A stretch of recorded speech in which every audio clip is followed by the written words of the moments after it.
L'heure du journal sur ESTV. Mesdames, Messieurs, bienvenue dans cette nouvelle édition.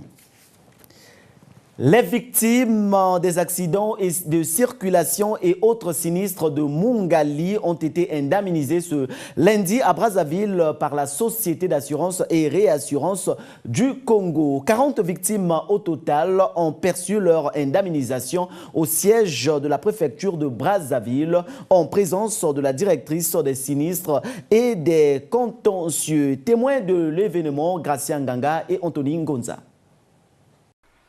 Plus de 46 millions de francs CFA, c'est le montant débloqué par l'ARC pour le paiement des victimes des sinistres de Mungali dans le 4e arrondissement de Brazzaville. L'ARC procède au paiement de tous ces sinistres en cours, anciens comme nouveaux.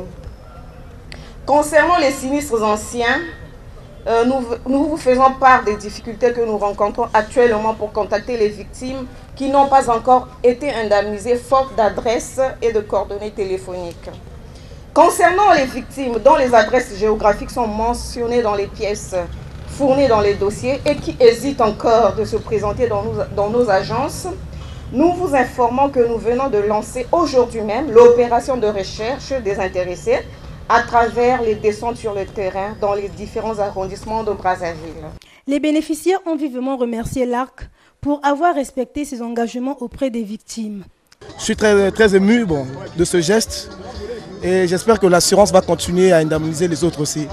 Non, mais moi j'ai le chèque avec moi, j'ai été indemnisé. J'ai fait l'accident en 2016, aujourd'hui nous sommes le 13 août 2018. Je suis indemnisé, entre-temps ils m'ont pris en charge. Donc c'est une satisfaction pour moi. Mais... Plus de 300 millions de francs CFA ont déjà été sortis des caisses de l'ARC pour indemniser les victimes depuis que l'opération paiement des victimes a été lancée. Notons que les victimes de Wenze et de Bakongo ont déjà perçu leur indemnité. L'opération était en cours à Pointe-Noire. Le projet de loi portant approbation du plan national de développement 2018-2022 a été adopté par les députés ce samedi au cours d'une séance plénière. C'est le président de cette chambre du Parlement, Isidore Mvouba, qui a dirigé les travaux de cette séance. Jude Moutali, Eric Kabamba, reportage. Élaboré dans un contexte économique très difficile, ce nouveau plan national de développement 2018-2022 est axé sur deux priorités, à savoir la formation et la diversification de l'économie. 15 510 milliards de francs CFA, c'est le montant estimé pour sa réalisation. Au cours de cette plénière, les députés n'ont donc pas voulu laisser un seul détail. Ce plan national de développement pose un sérieux problème. Celui de l'inadéquation entre la réalité économique de la République aujourd'hui et l'ambition que ce plan affiche. Oui, nous voulons dépenser 15 000 milliards pour faire avancer notre pays. C'est bien. Mais aussi, le Premier ministre l'a dit ici devant tout le monde, nous avons un réel problème aujourd'hui de ressources. Quand vous voyez le travail qui a été fait par la Commission, les réponses qui ont été données par le gouvernement, le problème n'est pas résolu. Heureusement qu'il y a eu la création d'un autre article, qui est l'article 4, qui dit que ce plan pourra faire l'objet d'une révision. Défendant ce projet de loi portant approbation du plan national de développement 2022, la ministre du Plan, de la Statistique et de l'Intégration sous-régionale a souligné que ce PND est l'étoile du berger qui indique au gouvernement la voie à suivre. Le PND, c'est une grande ambition, celle de sortir de la crise qui nous étreint depuis trop longtemps. Notre choix, briser la dépendance au secteur pétrolier et approfondir la diversification de notre source de richesse économique. Pour autant, le gouvernement est conscient que tous les défis de l'économie congolaise ne pourront pas être relevés en 5 ans. Le gouvernement veut toutefois ainsi affirmer sa volonté politique à marcher résolument vers le développement du Congo, à aller plus loin ensemble et faire donc du PND 2018-2022 cette étoile du berger qui indique à l'exécutif la voie à suivre. Au bout du compte, ce projet de loi a été adopté avec une majorité absolue par les députés. Rythme et danse du terroir, c'est sur ce thème que sera célébré le 15 août prochain dans la soirée, la 10e édition du festival Couleurs du Congo. Prélude à cet événement, le promoteur du groupe Pela Yombo a donné un point de presse ce lundi dans la capitale. Question de sensibiliser l'opinion sur le bien fondé de ce grand rendez-vous culturel qui a pour objectif de vulgariser la culture congolaise à travers les danses du terroir. Jumela Bongo, Anthony Goza. Devant les chevalets de la plume et du micro, les autorités administratives et les artistes musiciens, le promoteur du festival Couleurs du Congo, FestiCoco, a démontré l'importance de la culture pour un pays et les missions du FestiCoco, entre autres, la valorisation et la vulgarisation de la culture congolaise. La culture est l'essentiel, avant de le dire pour toute une nation. La culture est l'essentiel d'abord d'une famille, d'un clan, d'une tribu et ensuite de la nation. Le festival Couleurs du Congo se veut être à l'occasion de la célébration de la fête de l'indépendance, un moment où les rythmes et danses du terroir, bref, les identités culturelles de notre pays, forts de leurs décibels, se découvrent et s'interpénètrent. Dans son mot liminaire, le préfet du département de Brazzaville, parrain de cette 10e édition du FestiCoco, a demandé aux personnes de bonne volonté de soutenir l'initiative qui vulgarise la culture du pays. C'est ici le lieu tout simplement, tout indiqué, j'allais dire, de nous interpeller, nous mesdames et messieurs, nous les nationaux et expatriés, nous tous qui résidons sur le territoire de cette République du Congo. Saluons et soutenons cette initiative qui se veut fédératrice des énergies aptes et capables de ressusciter la semaine culturelle congolaise. Ce grand concert du mercredi sera célébré sous le signe de l'unité des peuples. Le prochain rendez-vous est pris pour le 15 août prochain.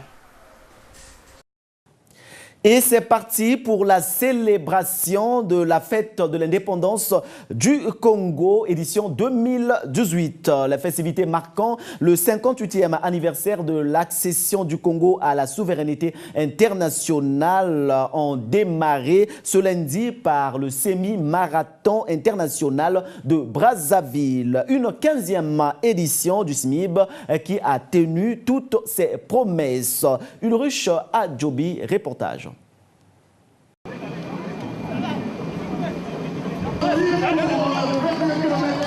C'était une lutte acharnée dans les artères de la capitale au vu d'un public parsemé dans les grandes artères de Brazzaville. 21 km sont de parcours pour les 838 athlètes au total, dont 809 Congolais et 29 Africains. Le SMIB a annoncé officiellement les couleurs des festivités de l'indépendance nationale devant le président de la République et les autorités nationales et internationales. Chez les hommes, les Congolais ont montré une bonne figure avec son favori Eric Semba, 4e au classement général et premier chez les nationaux avec un chrono d'1 heure 8 minutes et 29 secondes. Il est talonné de Rémi Ompion et Maël Okweri. Chez les dames, Clem Mombeke a récidivé après sa victoire en 2017, réalisant un temps d'1 heure 23 minutes 35 secondes, suivi de Gerluchiri Mansoni et Osu Jodel.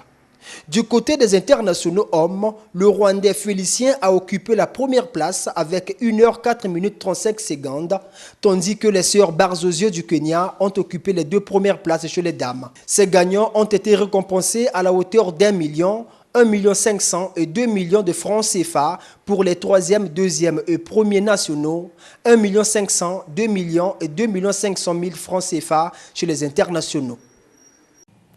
À la fin de ce SMIB, quelques vainqueurs se sont prêtés à notre micro, un international et 2 locaux qui ont apprécié cette course et leur victoire à cette 15e édition du semi-marathon international de Brazzaville. On les écoute tour à tour.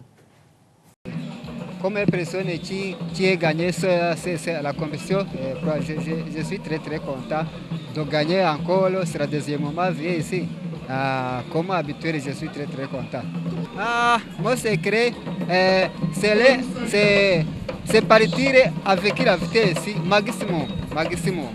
Je suis vraiment très contente, malgré tout, je me suis souffert avec des crampes au bout de la route, mais Dieu m'a donné la force et m'a gardé jusqu'à y arriver à l'arrivée.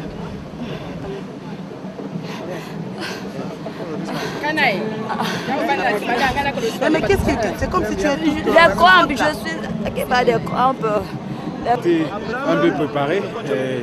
Vraiment, ça m'a avancé un peu de revenir encore en forme au point. Vraiment, bon, c'est le travail. Bon, la course, c'est le plus rapide qui gagne. J'ai été toujours en forme, mais sauf que non, peut-être mes amis ils sont un peu avancés par rapport. Et c'est des internationaux. Et ils sont en train dans les hautes altitudes. Et nous sommes ici, là, et c'est des professionnels, des internationaux.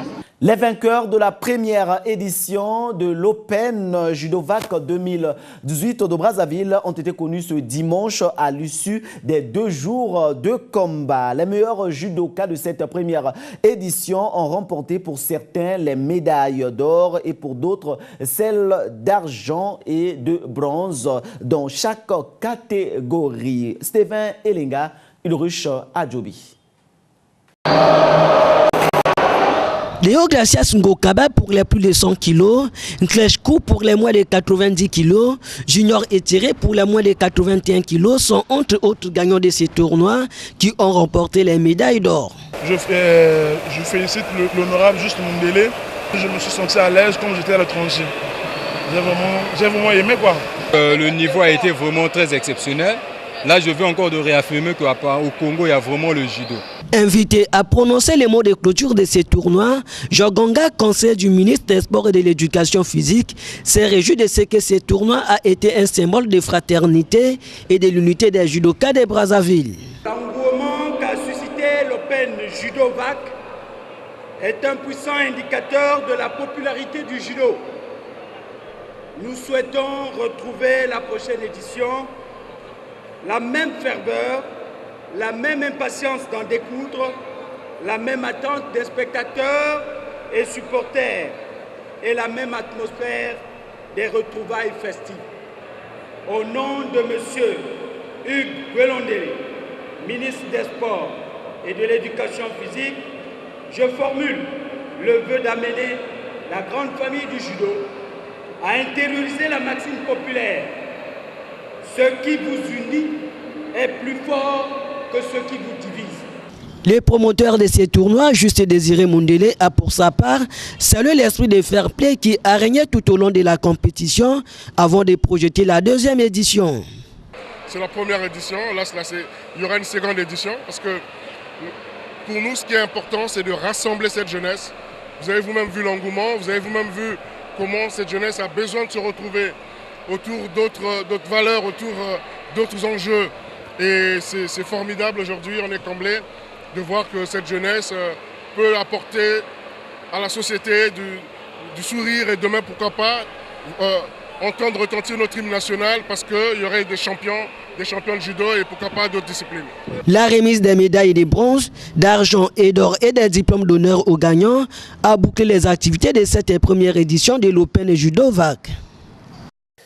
Et pour terminer, la 33e finale de la Coupe du Congo de football 2018 en homme oppose ce mardi au complexe sportif président Alphonse Massamba Deba à 15h30 Diable Noir à As Auto. En dame, As Colombe, vainqueur de la dernière édition, sera face à Epangamba, nouveau-né des foot féminins congolais. Fidel Salgar Diaoumba nous présente les 4 finalistes. Coupe du Congo de football 2018, 2 novices, à savoir en dame Epangaba et en homme As Auto. 2 habitués, en dame AC Colombe et en homme Diable Noir. Les dames ouvrent donc le bal dès 13h au complexe sportif Alphonse Massamba Deba à AC Colombe, vainqueur en 2017 en finale face au FC La Source 3-2, accordera son hospitalité à la formation de Epangaba. C'est le nom d'un village dans la contrée de Lombo. Cette équipe fait ses premiers pas dans le sillage du football congolais. Elle a réussi à éliminer FC La Source en demi-finale, aller comme retour, 2-0 et 1-0.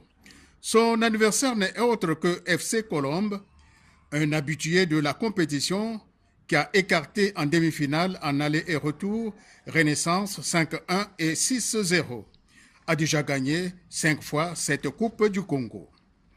Deuxième explication, cette fois en homme. Diable Noir As Otoo. Les protégés de Raoul Ominga atteignent cette phase pour la première fois en 2 ans d'existence.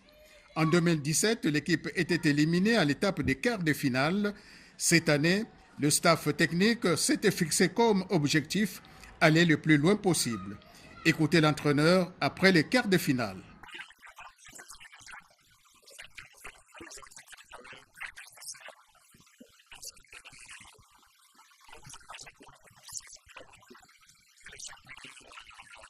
Son adversaire de ce mardi n'est autre que Diable Noir avec 7 couronnes, éliminé également en 2017. Diable Noir, qui a traversé une saison sombre l'année écoulée, peut se relancer au dire de son entraîneur. Nous le jouons sur le même timbre. Nous devrons jouer la finale, nous allons jouer pour gagner. Au championnat en 2017 à Ouando, victoire de AS Otoo 3-0. Match retour à Massamba Débat, 3 buts partout dans une ambiance de grand jour. Voici comment le président général avait jugé cette rencontre. Je suis certain que tout ce qui était au stade aujourd'hui, et on a reconnu les visages qui ne venaient même plus au stade, c'est la preuve que AS Otoo attire et AS Otoo donne l'impulsion parce que nous voulons produire de bons jeux. Cette année au championnat, match aller, Diable Noir 3, AS Otoo 1. Mardi, c'est la finale de la 33e édition de la Coupe du Congo de football en présence du chef de l'État Denis Sassou Nguesso au complexe sportif Alphonse Massamba Débat. Coup d'envoi 15h30. Nous imaginons que l'ambiance de fête va dominer ce derby pour une place à la Coupe africaine la saison prochaine. AS Otoo mène le championnat avec 50 points contre 45 moins un match au Diable Noir. 2017, vainqueur de AC Léopard au tir au but 4-2, temps réglementaire 2 buts partout devant la formation de Kara. Que nous réserve ce Diable Noir AS Otoo mardi. Le rendez-vous est pris dans une folle ambiance, nous l'espérons. Fin de cette édition, merci de l'avoir suivi. L'information continue sur notre page Facebook ESTV et Presse. Au revoir.